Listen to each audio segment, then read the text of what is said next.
자, 이제 같이 한번 해보도록 할게요.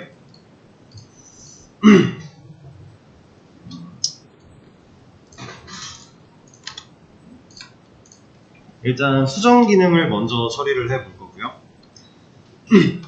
수정 기능이 이거죠. 자, 너무 쉬웠죠? 기능 자체가 어렵게 느껴지면 안 되는 수준이 되었어요, 우리는. 그리고 지금 이런 것들을 하면서 만약에 아직 조금 생각을 좀 필요로 한다 라고 해도 괜찮습니다. 여러분들은 그걸 생각해 보시면 돼요. 여러분들이 자바를 처음 공부했을 시점과 그리고 지금 현재 상태의 여러분들을 한번 떠올려 보세요. 그러면 어떤 차이가 있는지, 본인이 얼만큼 성장했는지 어느 정도는 가늠이 되실 거예요. 기본적으로 자바 수업의 마지막에 했던 베이직 아티클 매니저, 그걸 처음 했을 당시와 지금의 당시를 생각을 해본다면 그대로 머물러 계신 것 같다라고 느껴지시는 분들은 공부를 더 하셔야 될 거고요. 근데 아마 무조건 그때보단 확실히 내가 좀 컸지, 많이 이제 늘었다 라는 생각이 당연히 드실 거예요. 그럴 수밖에 없어요. 그때 당시에는 콘솔에 띄우는 것조차 어려웠던 내가 이제는 웹서버 통신을 하고 있으니까 당연한 얘기입니다. 그래서 여러분들은 계속해서 발전을 해 나가실 거고, 이 수업이 마무리되는 단계 때는 본인이 뭔가를 만들어 나가는 자기 자신에 놀라는 그런 모습들을 보실 수 있게 될 거예요. 지금 이런 기능들도 만약에 좀 어려웠다면 제가 설명하는 거 잘 들어보시고, 그래도 이해가 안 된다면 좀 더 공부를 더 복습을 하시면서 시간 투자를 해주시면 충분히 가능한 영역입니다. 그래서 일단은 요청을 받아들일 수 있는 메서드를 하나 만들 거고요. 당연히 필요하겠죠. 이 메서드, 이 요청을 받아들여야 되니까. 요거 하나 만들 거고, 파라미터 세팅할 거고, 이렇게 들어왔다고 했을 때 존재하는 경우랑 존재하지 않는 경우에 대한 처리까지 다 할 거예요. 자, 누구랑 유사해요? 지금 좀 전에 만들었던 얘랑 너무 유사한 친구죠. 저 그냥 이거 복사할 겁니다. 붙여넣기 할 거고요. 위에 있는 친구를 바꾸도록 하죠. to modify, 이름도 to modify 바꿔주고, 얘는 파라미터를 하나만 받으면 돼요? 안 되죠. 3개 받아야 되죠. 제목과 내용까지 파라미터를 받아주겠습니다. 자, 그리고 이거 해야 되나요? 해야죠? 이걸 안 하면은 이게 불가능한 거니까 이거 그냥 해야 돼요, 당연히. 이거는 바꿔야 될 거고, 얘는 바꿔야겠죠. 이건 어떻게 바꾸면 좋을까요? 얘도 딜리트랑 유사하게 실질적으로 어차피 뒤로 갈 녀석인 걸 우리가 유추할 수 있는 상태니까 메서드를 따로 빼면 좋을 것 같네요. 그래서 modify article이라는 이름으로 메서드를 하나 만들어 주겠습니다. 자, 근데 이 친구 같은 경우는 파람 인자로 좀 아이디만 넘겨주면 될까요? 안 되죠? 실질적으로 변경돼야 되는 값들은 얘네 둘이니까 적어도 아이디는 글을 찾을 때 필요한 거고, 얘네 둘은 실제로 수정하기 위해 필요한 거니까 넘어가 줘야 돼요. 이렇게. 그러면 없는 메서드니까 만들어 주도록 하죠. 그리고 이 친구를 위로 또 올려주겠습니다. 제가 왜 위치를 이렇게 올리는지는 아시겠죠? 서비스 메서드랑 액션 메서드를 분리하고 있는 거예요. 어차피 이 서비스 메서드들은 뒤로 다 옮겨갈 친구들이다 보니까. 자, 그럼 여기 modify article을 하나 만들었는데, 여기서 우리는 이 아이디를 가지고 현재 우리가 바꿔야 되는 게시물을 찾아야겠죠, 먼저. 자, 보세요. 지금 두 modify에서 이 modify article이 실행되는 시점에는 현재 이 게시글의 번호가 이 번호로 데이터를 찾았다고 했을 때 있는 데이터예요, 없는 데이터예요? 아니면 그 둘을 몰라요? 무조건 있는 데이터죠. 여기까지 내려왔다는 얘기는 애초에 여기를 통과한 거잖아요. 지금 3이 아니기 때문에. 그럼 파운드 아티클에 값이 들어있다는 얘기는 해당하는 아이디로 글을 찾았을 때 뭔가 결과가 무조건 있다는 얘기죠. 그럼 여기서 똑같이 찾아보면 무조건 있겠네요? 그럼 널 검증 따로 안 해도 되는 거고. 그죠? 자, 아티클 타입으로 하나 받도록 하겠습니다. 그리고 이 아티클이 어쨌든 이제 실제로 존재하는 걸 우리가 확인을 하고 또 한 번 찾은 거니까 다 찾아냈어요. 그래서 아티클에 담았는데 이 아티클 안에는 뭐뭐 들어있어요? 네, 아이디, 타이틀, 바디 들어있겠죠. 근데 그 중에서 우리가 바꿔야 되는 데이터는 뭐뭐예요? 타이틀과 바디죠. 그럼 이거 값 어떻게 바꿔요? 예전에 했던 방식 아티클 점 타이틀은 하고 바꿨죠. 근데 지금 이게 돼요? 안 되죠 이거. 원래 옛날에는 우리가 이런 식으로 바꿨어요. 그쵸? 근데 얘가 안 되는 이유. 그쵸? 이 변수 자체는 프라이빗이니까.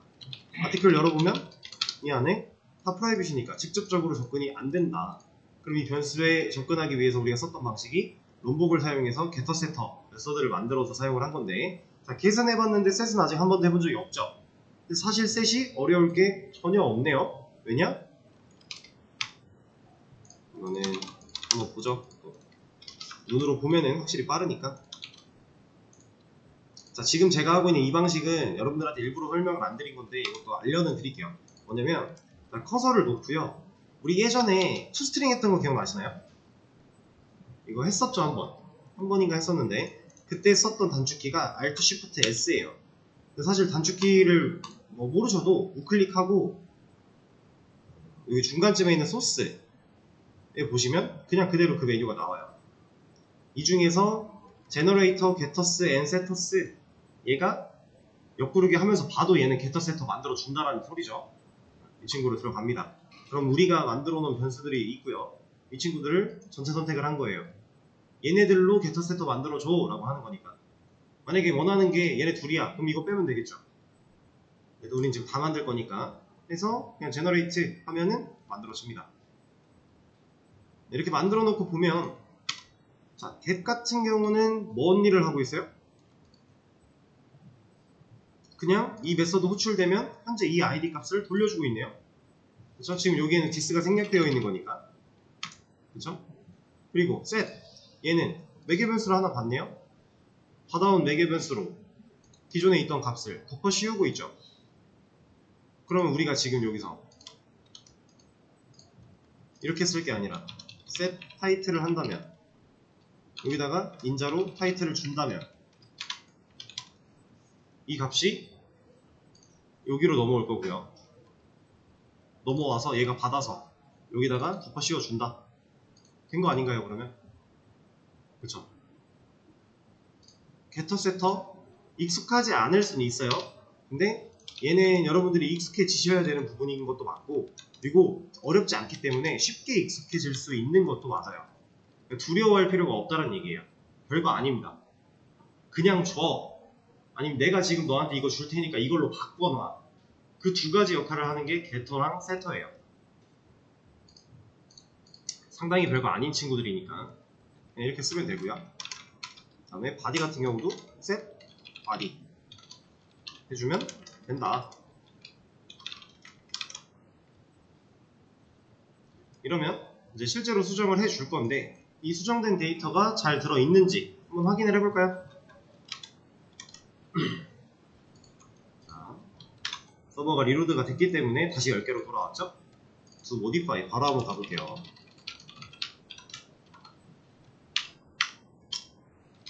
아이디는 몇 번 해볼까요? 그냥 보기 좋게 10번으로 하겠습니다. 가시성이 좋으니까 얘가. 타이틀, 얘는 제목 10이었으니까 숫자로 바꿔보고, 바디는 숫자로 바꿔보고, 엔터를 딱 누르면 수정했대요. 그리고 확인하려면 어디로 가야 돼요? get articles로 가면 되겠죠? 근데 이거를 제가 하나 띄워서 보죠. 그럼 10번 글 잘 바뀌었네요. 문제 없죠? 그리고 제가 왜 세차를 하나 띄운 거냐면, get articles로 갔다가 다시 이거 치기 귀찮아가지고 아이디 바꿔보려고. 이런 거. 이런 아이디에 존재하는 게시글이 있어요? 16인데 없겠죠. 존재하지 않는다. 잘 됐네요. 기능상의 문제가 전혀 없고, 그리고 바꿨던 걸 또 바꾼다고 해서 아무도 뭐라고 안 할 거고요. 그냥 우린 수정되게끔만 만들어 놓은 상태니까. 이렇게 간단하게 모디파이 기능 좀 처리를 해봤고, 바로 이어서 이것도 해보도록 하겠습니다. 얘는 누구랑 유사하죠?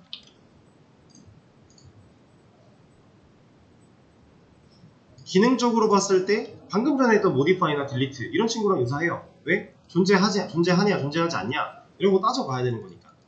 그쵸? 별거 아니죠?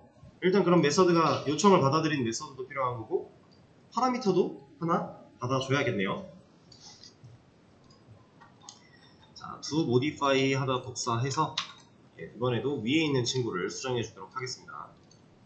여기가 get article이라고 했으니까 이름도 그냥 get article로 해놓고, 타이틀, 바디 이런 파라미터는 필요가 없겠죠? 우리는 아이디만 필요한 거니까. 그리고 나서 이거 필요하는가요? 네, 필요해요. 이게 있어야 존재하냐 존재하지 않냐를 알 수 있는 거니까. 자, 그리고 나서 이런 건 필요 없을 거고, 이건 수정하는 거였으니까 빼버리고. 자, 뭐 하면 돼요 이제? 존재하지 않으면 존재하지 않는다 보여준대요. 했죠? 그럼 이제 존재하면 그 게시물 아티클 객체 형태로 그대로 보여주래요. 그렇다는 얘기는 여기다가 파운드 아티클 보여주면 되지 않나? 라는 말이에요. 근데 지금 얘는 에러가 나고 있죠. 얘가 에러가 나는 이유는 타입 미스매치. 아티클은 스트링이 될 수 없다. 지금 얘가 아티클인데 이 메서드 자체는 리턴 타입이 스트링으로 되어 있으니까, 야 나는 스트링밖에 못 돌리는데 네가 아티클이면 난 널 어떻게 해야 되니? 하고 있는 거죠. 그러면 아 그래? 오케이, 너 그럼 아티클로 바뀌어. 아, 바꿨더니 이제 누가 뭐라 해요? 이제 야 잠깐만, 네가 그렇게 바뀌어버리면 난 어떡하냐, 난 문자인데 하고 있는 거죠. 얘도 똑같이 스트링은 아티클이 될 수 없다, 반대가 되는 거예요. 자, 그럼 우리가 지금 해결해야 되는 상황은, 이런 경우일 때는 문자를 리턴을 해야 되는 거고, 스트링을. 그게 아닌 경우일 때는 객체를 리턴을 해야 되는 상황이에요. 그럼 둘 다 만족을 해야 되는데, 얘가 리턴 타입이 아티클이면 스트링이 문제고, 얘가 스트링이면 아티클이 문제일 거니까 어떻게 하면 둘 다 만족을 시킬 수 있을까? 사실은 이 문제는 그걸 고민해 보시면 되는 문제였어요. 나머지 기능적인 부분들은 딜리트, 모디파이보다 쉽죠? 한 단계가 덜 한 거니까 정말 간단한데, 이 친구는 이런 문제가 있다. 그럼 이거를 어떻게 해결하면 좋을까? 라고 했을 때, 지금 우리가 원하는 상황이 스트링도 가능해야 하고 아티클도 가능해야 하고, 이런 이 두 가지를 다 만족을 해야만 해요. 근데 사실 여러분들은 정답을 이미 머리에 알고 있습니다. 스트링과 아티클을 둘 다 만족할 수 있는 데이터 타입. 근데 사실 이 둘뿐만이 아니라 그냥 모든 데이터 타입을 어우를 수 있는 친구를 알고 계시죠 이미. 그 친구는 오브젝트예요. 이거 자체가 그냥 모든 타입의 꼭대기, 최상위층 정도의 느낌이었으니까. 그래서 이걸 리턴 타입을 오브젝트로 만들어 준다면 스트링도 가능하고 객체도 가능하고, 여기 심지어 이런 것도 가능하겠죠. 만약에 이거는 그냥 예시예요. else if 같은 거 하나 해놓고, 뭘로 할까?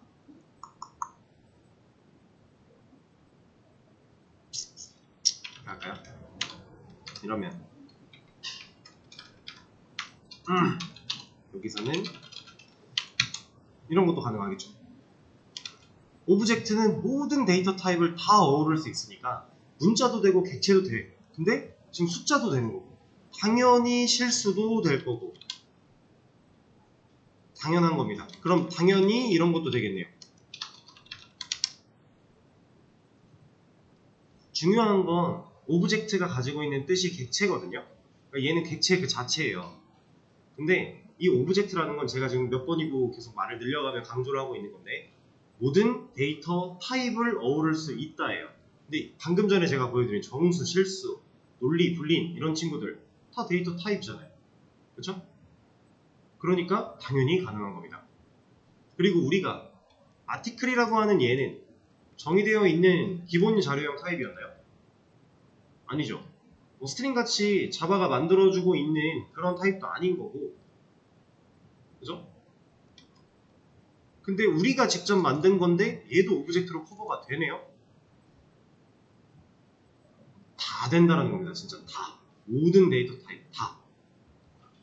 이해되실까요? 여기서 중요한 개념은 딱 이거 하나밖에 없어요. 오브젝트는 모든 타입을 어우를 수 있다.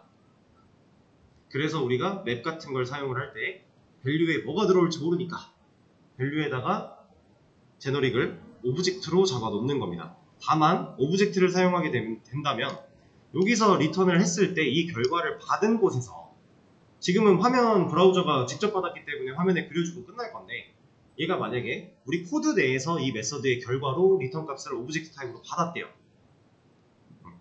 지금 이게 이런 리스폰스 바디가 아니라 실제로 우리가 이 서비스 메서드 만들어 놓은 것처럼 뭔가 결과를 수행을 했고 그 결과로 이 결과를 오브젝트 결과를 받았대요. 그때 넘겨준 게 만약에 이거래요. 그럼 우리는 오브젝트 타입으로 얘를 받았는데 아티클로 쓸 수 있어요?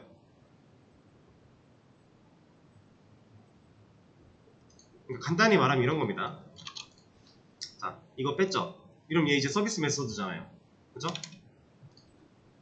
여기다가 그냥 간단하게 테스트 하나 해볼게요. 뭘로 해볼까? 하자. 보이베 테스트. 이렇게 해서 그냥 얘를 호출해. 근데 이때 아이디가 필요하니까 대충 아무거나 넣고 여기서 지금 우리가 무조건 얘를 받을 수밖에 없는 상황이다 라고 가정을 하겠습니다. 그냥 이렇게 극단적으로 가보죠. 얘는 무조건 아티클이죠. 애초에 아티클이 아닐 수가 없는 거잖아요. 변수 자체가 이 타입인데 널이거나 아티클이거나 둘 중 하나겠죠. 근데 받을 수 있어요? 못 받는다라는 거예요. 지금 이 메서드 실행 자체가 에러는 절대 아니에요. 얘는 가능한 겁니다. 근데 얘를 리턴을 해주니까 그걸 우리가 변수에 담기 위해 이런 로직을 작성을 한다면 얘는 왜 뭐라고 해요? 네, 오브젝트는 아티클이 될 수 없다. 이거 무슨 말이에요? 얘가 오브젝트라는 거죠. 우리 분명히 아티클 넘겨받았는데 왜 오브젝트예요? 오브젝트로 리턴하라고 했으니까. 리턴은 무조건 이 타입 따라가는 거예요. 내가 리턴 타입을 이렇게 지정을 해놨으면 내가 무슨 값을 리턴하든지 간에 리턴된 결과는 이 타입을 갖고 있는 겁니다. 좀 또 하나 극단적으로 하나 보여드리면 지금 이 말이 무슨 말이냐면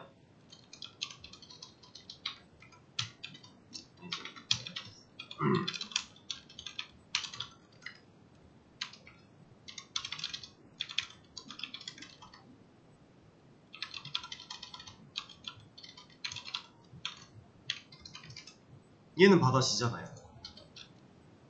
지금 얘를 받겠다라고 하는 변수의 타입이 오브젝트니까 뭐라고 안 하죠. 이겁니다. 리턴 타입은 무조건 리턴되는 결과는 무조건 리턴 타입 따라간다는 거. 그래서 아까 같은 상황에서 우리가 이 아티클이라는 변수에다가 이 값을 온전하게 사용하기 위해서는 우리 뭐 해야 돼요? 네, 캐스팅, 항변환 해줘야 되죠. 얘는 아티클이야 라고 개발자가 전적으로 책임을 지며 알려줘야만 자바가 그래 네가 책임진다 했으니 내가 되게 해주마가 되는 거예요. 이해되실까요? 지금 중요한 건 이런 오브젝트에 대한 내용이었습니다. 자, 근데 사실 지금 여기다 사용한 리턴 타입 오브젝트는 우리가 개발을 해나가는 과정에서는 좋은 방식은 아니긴 해요. 여기서 좋은 방식이 아니다라는 건 지양해야 된다는 거예요. 지양.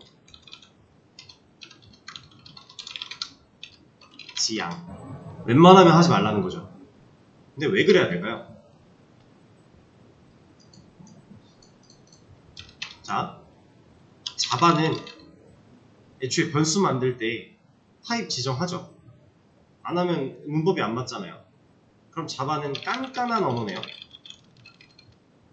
그쵸? 변수 하나 만들래도 타입을 지정을 해야만 하는 깐깐한 언어. 자, 파이썬으로 예를 들겠습니다. 파이썬은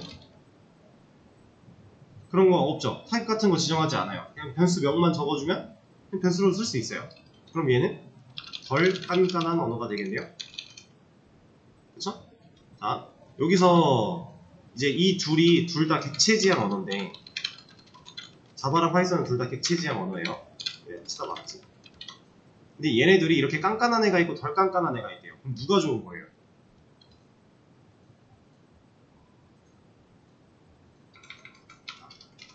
깐깐한 게 좋아요? 덜 깐깐한 게 좋아요? 깐깐한이란 말이 좀 이상한 것 같은데, 까다롭이라고 할까요? 까다로운? 덜 까다로운? 발음이 좀 세서. 누가 좋은 거예요? 이게 정답입니다. 상황 따라 달라요. 뭐가 더 좋다라고 할 수 없어요. 실제로 뭐가 더 좋다라는 개념이 확실히 성립될 정도로 차이가 있었다면요, 만약에 자바가 더 좋았다, 그럼 파이썬은 망했겠죠. 만약에 파이썬이 더 좋았다, 그럼 자바는 망했겠죠. 근데 둘이 공존하죠. 분야가 달라요. 주로 사용하는 분야, 핵심 분야가 다르고, 물론 서로가 서로를 이제 서로의 영역을 약간 침범해 가며, 서로라고 하긴 좀 뭐하죠. 사실 이제 파이썬이 자바 쪽을 많이 침범해 왔죠. 요즘에 와서는 장고라고 하는 걸 사용해서 이제 웹 쪽에서도 파이썬을 많이 쓰게 됐으니까 자바는 빅데이터 쪽으로 잘 안 넘어갔어요. 너무 힘들어요. 그렇게 다루기에는 까다로운 친구라서. 그래서 자바는 파이썬을 넘보지 못했지만 파이썬은 자바 쪽의 핵심 분야를 많이 넘보긴 했어요. 그럼에도 불구하고 아직 웹 개발은 파이썬보다 자바가 더 많이 쓰이고 있어요. 많이 쓰였었고. 그 이유가 뭘까요? 네, 까다로워서예요. 이게 정답이에요. 자바가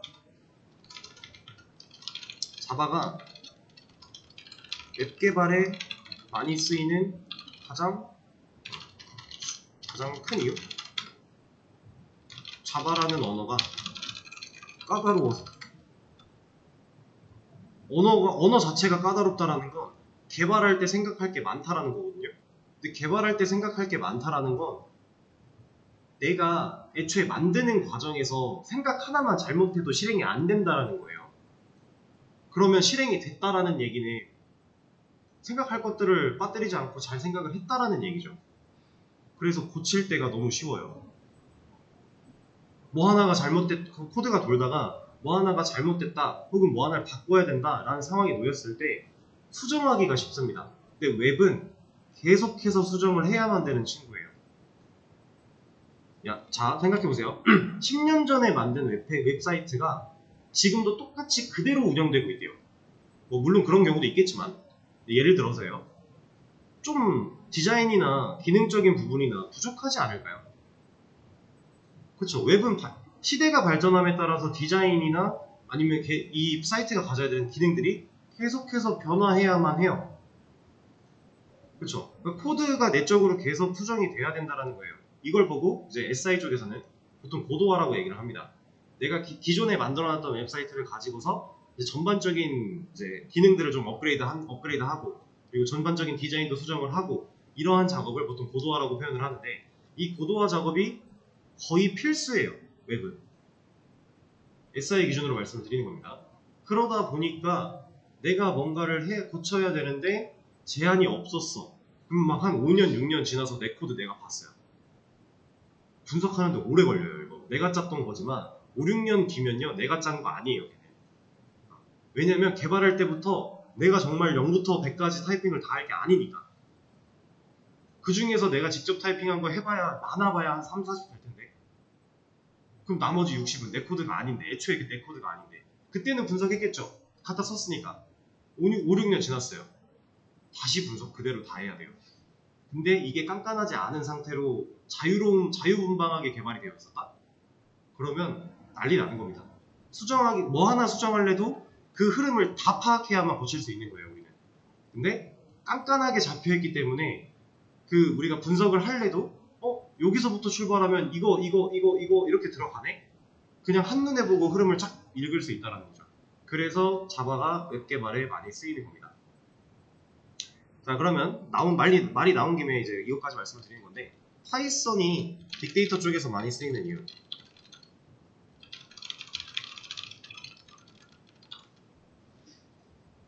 지금 우리 뭐 파이썬을 배우는 수업은 아니긴 하지만 말이 나온 김에 얘는 뭐겠어요?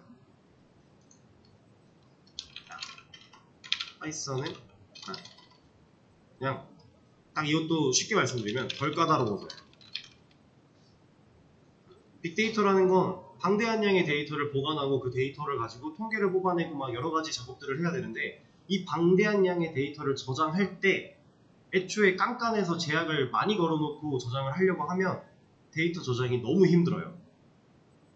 근데 파이썬은 그런 거 없죠. 그냥 내가 넣고 싶은 대로 넣으면 일단 다 들어가잖아요. 꺼내 쓰는 것도 꺼냈을 때 그냥 꺼내 쓰면 되는 거잖아요. 그래서 얘가 빅데이터에 많이 쓰이는 거예요. 그러다 보니까 빅데이터랑 바로 깊게 이어지는 AI, 인공지능과 딥러닝, 머신러닝 이런 친구들이 파이썬이 메인으로 갈 수밖에 없는 겁니다. 그런 인공지능과 빅데이터 모듈들은 웬만하면 파이썬 쪽으로 가서 처리를 해야 더 효율이 좋겠죠. 그리고 실제로 자바가 파이썬보다 무거워요. 그래서 안 그래도 무거운 언어인데 방대한 양의 그런 데이터를 같이 이제 이 코드가 리소스를 차지해야 된다? 그러면은 너무 효율이 떨어집니다. 그래서 자바는 빅데이터 쪽으로 사용이 안 되는 거예요. 이런 거는 뭐 알아두시면 좋은 정보고 뭐 몰라도 상관없는 정보긴 했지만, 여러분들이 이제 웹 개발을 하는 입장에서 우리가 웹 개발을 하는데 도대체 자바를 쓰는 이유가 뭐야 정도는 알고 있으면 그래도 좋을 것 같아서 설명을 드렸고요. 자, 이 얘기가 얘 때문에 나왔죠? 얘를 웬만하면 쓰지 말아라 라고 하는 이유를 알려드리기 위해서. 그럼 제가 지금 말씀드린 내용을 토대로 봤을 때 얘를 쓰지 말라고 하는 이유는 이미 답이 나왔네요. 까다롭기 때문에 이점을 가지고 있던 친구였는데 이걸 써버리면 안 까다로워지는 거니까 딱 그겁니다. 우리가 명확한 처리를 하기에 폭이 넓어지는 거니까. 근데 맵 같은 경우에서 사용하는 제너릭은 그건 어쩔 수가 없는 거니까. 애초에 그건 어쩔 수가 없는 거고. 그래서 이거를 웬만하면 잘 쓰진 않을 건데, 나중에는 이걸 가지고서도 이제 이 상황에서 문자를 리턴해야 돼, 객체를 리턴해야 돼, 이런 두 가지 케이스를 충족시키기 위해 오브젝트를 썼잖아요. 나중에는 이것마저도 우리가 따로 뭔가를 만들어서 다 해결을 할 거예요. 실제로 문자를 리턴하거나 아니면은 페이지를 돌려버리거나 아니면은 객체를 보여주거나 이런 것들을 다 처리할 겁니다. 그런 방식도 이 수업에서 쭉 진행이 될 거니까 알아두시면 될 것 같고요. 그러면 얘도 한번 테스트를 해봐야겠죠? 예. 아티클 아이디는 당연히 지금 또 서버가 리로드 됐을 거기 때문에 1번부터 10번 글까지 존재할 겁니다. 11번 글 한번 볼까요? 존재하지 않는다 잘 나오고 있고, 10번 글을 본다 잘 나오네요. 그렇죠? 이렇게 해서 아주 기본적으로 게시판이라면 가져야 되는 글쓰기, 삭제, 수정, 상세 보기, 리스트도 했고, 이렇게 5가지, 메인 5가지 기능을 다 만들어 봤어요. 그러면 쉬는 시간을 잠깐 가졌다가, 그 사이에 제가 코밋을 해드릴게요. 쉬는 시간을 가졌다가 다음 시간에는 서비스랑 DAO 역할을 할 수 있는 친구를 한번 좀 나눠보도록 하죠. 그러면 4분이니까 10분에 이어서 하도록 하겠습니다.